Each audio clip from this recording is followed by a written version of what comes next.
Salut, c'est Jack. Est-ce qu'on est acteur ou est-ce qu'on le devient? Est-ce que tout est déjà joué à l'avance ou bien est-ce que tout le monde peut devenir acteur? C'est ce qu'on va voir tout de suite.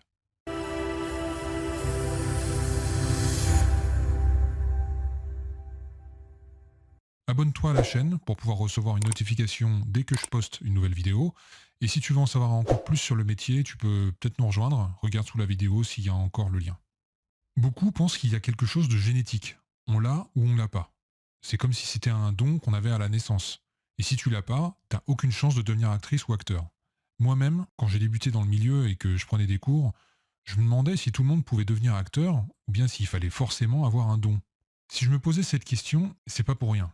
Parce que les premières images que j'ai vues de moi, c'était pas vraiment bon, en fait, c'était de la merde. J'étais nul. Et là, forcément, quand tu vois que t'as pas le niveau, ça te fait poser des questions. Notamment celle-là, est-ce que tout le monde peut devenir acteur? Avant tout, il faut se demander, mais ça veut dire quoi devenir acteur? Quand on dit aux gens qu'on est acteur, très souvent, leur regard s'illumine. C'est toujours amusant à voir. Ils s'imaginent tout de suite le festival de Cannes, la cérémonie des Oscars, les tapis rouges. Mais dans 99% des cas, le métier d'actrice ou d'acteur n'a pas grand-chose à voir avec la célébrité.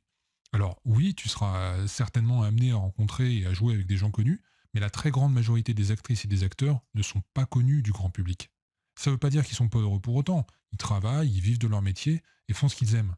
Si tu penses à une série que tu regardes souvent, il est très probable que tu te souviennes des premiers rôles. Pourtant, tu as sûrement déjà vu les seconds rôles dans d'autres séries ou dans d'autres films sans t'en apercevoir.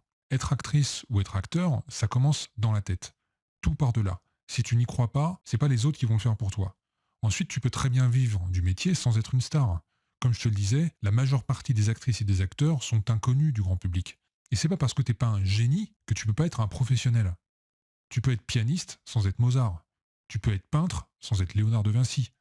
Et tu peux très bien être actrice ou acteur sans être Marlon Brando ou Meryl Streep. Alors, est-ce qu'on est acteur ou bien est-ce qu'on le devient? En fait, c'est un peu comme les langues étrangères. Avec les bonnes techniques et surtout de la constance et de la détermination, tu peux apprendre n'importe quelle langue. Et si c'est le cas, même si tu as toujours eu de sales notes en anglais ou en espagnol au lycée, les gens diront que tu as un don pour les langues. Et ces mêmes personnes te diront que tu as de la chance d'avoir les résultats que tu as. Que ce soit le fait de parler une autre langue, de jouer d'un instrument ou d'être bon dans un sport. Alors qu'en fait, ça t'a demandé du travail. C'est pas tombé du ciel. Tiens, mets sur pause et dis-moi dans les commentaires si on t'a déjà dit que tu avais de la chance pour quelque chose, alors qu'en fait, ça t'a demandé beaucoup de travail. Et c'est pareil avec tout. Tout s'apprend. C'est ça qui est formidable avec le cerveau humain, c'est qu'on peut tout apprendre. Mais tout le monde n'a pas forcément envie de mettre l'énergie nécessaire dans l'apprentissage. La plupart du temps, les gens voient un résultat, mais ils zappent totalement les dizaines d'heures de travail que ça a demandé pour l'obtenir. Ils vont juste dire t'as de la chance. Après, ça veut pas dire que tout le monde peut devenir une star, parce qu'il y a des éléments qu'on peut pas maîtriser. Et beaucoup vont même abandonner avant de pouvoir vivre de leur passion. Mais tant qu'on n'a pas tout fait pour y arriver, on peut pas dire que c'est impossible. Alors oui, certaines personnes sont plus douées que d'autres, mais même quelqu'un de doué doit travailler.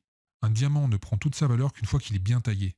Donc le talent, ça se travaille. La passion joue aussi un rôle primordial dans tout ce qu'on entreprend.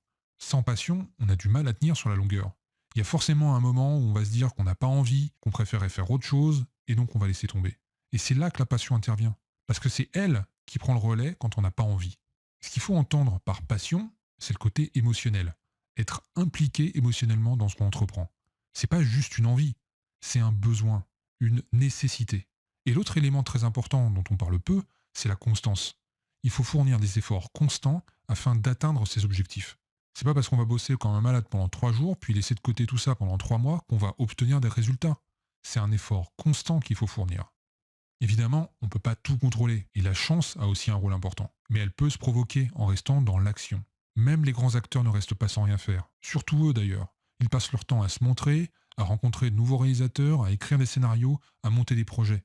Il n'y a pas que le talent qui compte, sinon ça se saurait. Ce qu'il faut avoir en tête, c'est que les réalisateurs et les directeurs de casting recherchent des personnalités, que ce soit dans le physique ou dans le caractère. Ils cherchent des acteurs qui pourraient coller à tel ou tel rôle. S'ils sont bons, c'est mieux, mais ils recherchent avant tout leur personnage. Et si en plus c'est eux qui ont écrit le scénario, ils ont une idée très précise de la personne qu'ils recherchent. C'est aussi pour ça que c'est inutile de se prendre la tête sur un casting. Il y a tellement de facteurs que tu pourras pas contrôler qu'il vaut mieux y aller détendu. Ce qu'on veut voir de toute façon, c'est toi, ta personnalité, et voir si ça peut coller au rôle. Donc si tu veux vraiment faire ce métier, ça va te demander beaucoup de travail. Et n'oublie pas qu'il n'est pas nécessaire d'être un des meilleurs au monde pour avoir des rôles et travailler. Donc ne doute pas et crois en toi.